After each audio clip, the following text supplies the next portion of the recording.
Hi there, I'm Thea, and this is part 1 of your guide to A World Awoken, the enormous meta achievement for the Dragonflight expansion. Finishing the meta nets you over 2,000 achievement points, 9 mounts, 8 titles, 2 transmogs, a pet, a toy, and a Drake manuscript for over 8,000 Data for Azeroth completion score. It's a lot, like a lot, and I've included a fair bit of detail, so I split it into parts. First up, make your life easier with add-ons. I recommend picking up All the Things and TomTom. All the Things is a database add-on that has every last collectible in a well-sorted and categorized list. It does a lot of things, but for this guide we're mostly using it for its waypointing. To plot those waypoints in a way that the basic Blizzard user interface can't, we're using TomTom. I've left a link in the description to the add-on manager I use, WoW with CurseForge, and once that's installed you can get add-ons and search for All the Things and TomTom. Feel free to pause if you need to get that sorted. Next, I've put together a Google Sheet to help you track what you've got left to do. Each base level achievement can be ticked off with the checkbox as you achieve them, and the metas will automatically complete when you've checked off their requirements.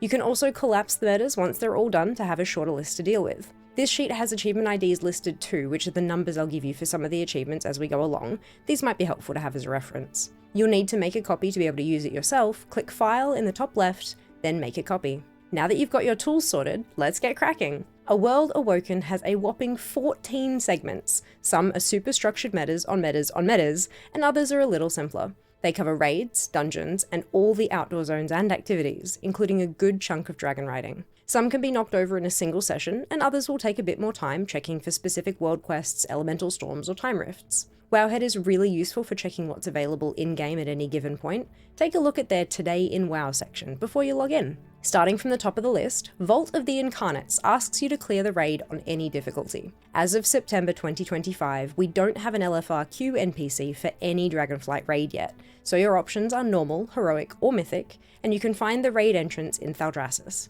I was able to quite easily clear most of normal Vault using an eye-level 684 Ret Paladin, but got a little stuck on Brutekeeper Diona and Razageth the Storm Eater.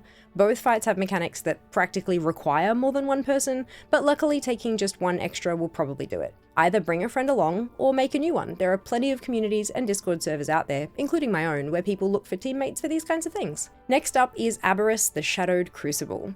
The next raid chronologically, we need to clear the raid for the achievement again, and you have normal, heroic, and mythic as your options with the raid entrance in Zaralek Caverns. That same 684 Ret Pally had 0 issues clearing the entire raid on normal this time. All the fights are very nicely geared towards soloing without anything too sticky, just a couple of mechanics here and there that you might need to see once to understand how to get past them. Finally, for raid achievements we have Amirdrassil, the Dream's Hope. Another clear the raid achieve with normal, heroic, or mythic to choose between currently. The entrance is over in the Emerald Dream. That 684 Ret Paladin had no issues getting through this on normal either, until I hit Farak, the final boss. There's a ton of raid damage that goes out here, and trying to keep the adds alive long enough to keep Amirdrassil alive was too much for me.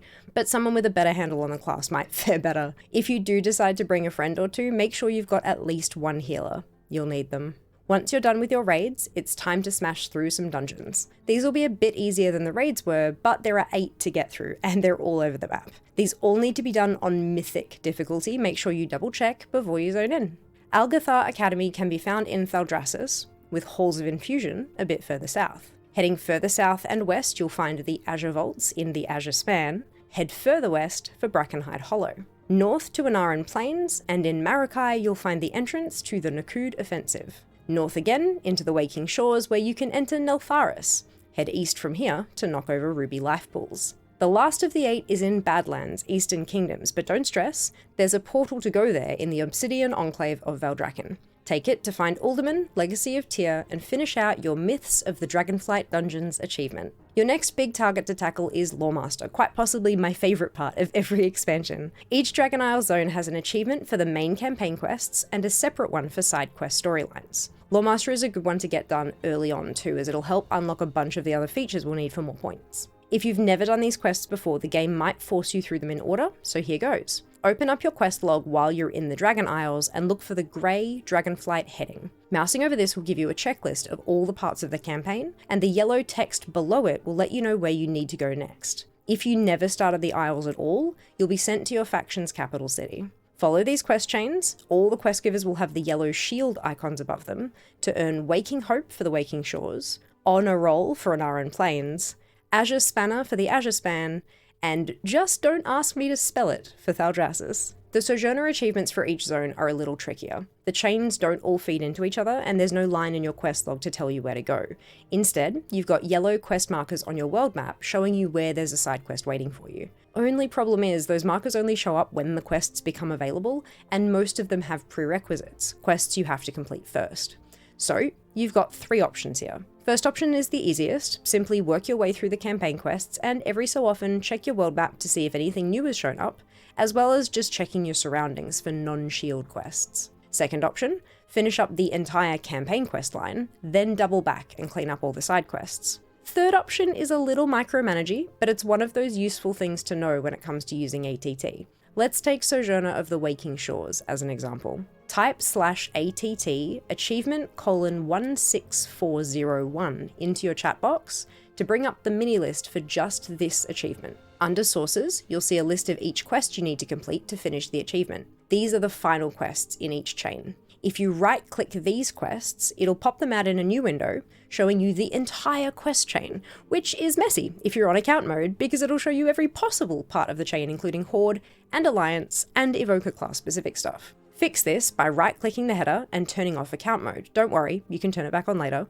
Now that the chain is more of a straight line, you can scroll all the way to the bottom and alt-right-click the first quest in the chain. That'll plot a TomTom waypoint that you can follow to find the quest giver and start the chain. Like I said, bit intense, but this way of digging into ATT's data is super helpful once you want to start really clearing out quests for your collection. All the 5-digit codes in that tracking spreadsheet are achievement IDs, so you can replace the 16401 with literally any of them to check out their data in-game. Not all of them will have big lists attached, but it's useful for the ones that do. Regardless of which way you do it, you'll eventually land yourself Sojourner of the Waking Shores, Sojourner of Anaran Plains, Sojourner of Azure Span, and Sojourner of Thaldrassis, finishing out Loremaster of the Dragon Isles and another major checkpoint for A World Awoken. The next achievement on the list is Friend of the Dragon Isles, another questing achievement. It asks you to complete 6 different quest chains, all tied to Dragonflight renown levels, so I definitely recommend smashing out Loremaster first. To be able to finish it out, you'll need renown 24 with Dragonscale Expedition, 11 with Iskara Tuskar, and 19 with Valdrakken Accord. Renown is account-wide, so if one of your toons can do the quests, any of them can.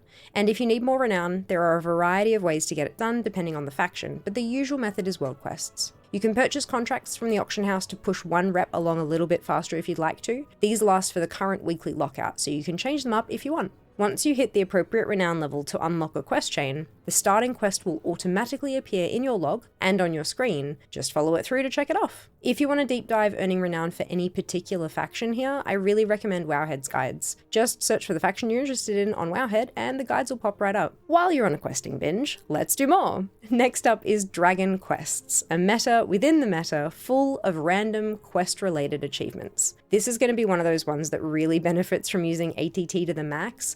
Type /ATT achievement :19463 to bring up your list of requirements. The first one, A New Beginning. Right-click this achievement, then the A Final Word quest to bring up the whole chain. This chain deals with the animosity between the Tauren and the Centaur, and I very much recommend completing the chain on a Tauren or High Mountain Tauren, as there's an exclusive reward only they can earn from this one. Active listening skills is next up, right-click it, then reconcilable dissidents to bring up your entire chain. Work your way through Valdrakken and Thaldrassis, fairly simple. A Blue Dawn deals with the Blue Dragons and Kalikos' struggles. Right-click it, and then a peaceful farewell for your lengthy quest chain. If you have a character who completed the legendary staff, Dragonwrath, Tarakos' Rest, recommend doing this achievement on that character. If you don't have a Dragonwrath, you're looking at a Priest, Shaman, Mage, Warlock, Druid, or Evoker, plus a hefty time investment, but it'll get you an extra mount outside the 9 I counted at the start. Working through Of the Tears Guard is much nicer without the time gating. Right-click it, then time to process to show you what you need to do for this chain. Onto In Tears Footsteps, this was the chain players worked through back in the day for our Sparks. There are a bunch of chapters here. Be sure to start with jumpstarting, but do not miss the breadcrumb, learning ingenuity. Finally, we have Fringe benefits. You need to do 8 different dailies in Aeon's Fringe. These are found in the Every When In, type /way, #2025, 52.68, 81.56 to plot a TomTom waypoint where you need to go. This is time gated. You'll need to check in daily. Luckily, the meta achievements are warband wide, so if you have enough toons, you could just park one here and log in each day. Once you've got through the time gating and done your 8 dailies, you're finished with dragon quests. Sick of questing yet? With these achievements knocked out, you're at 7 out of 14 of the segments for A World Awoken, and I think that's a pretty good place to take a break. Things get a bit more complicated as we go on too, so take your time checking all this stuff off first, and next time we'll dive even deeper. Let me know how you get on with it all in the comments, and don't forget to like, subscribe, and turn on notifications while you're down there.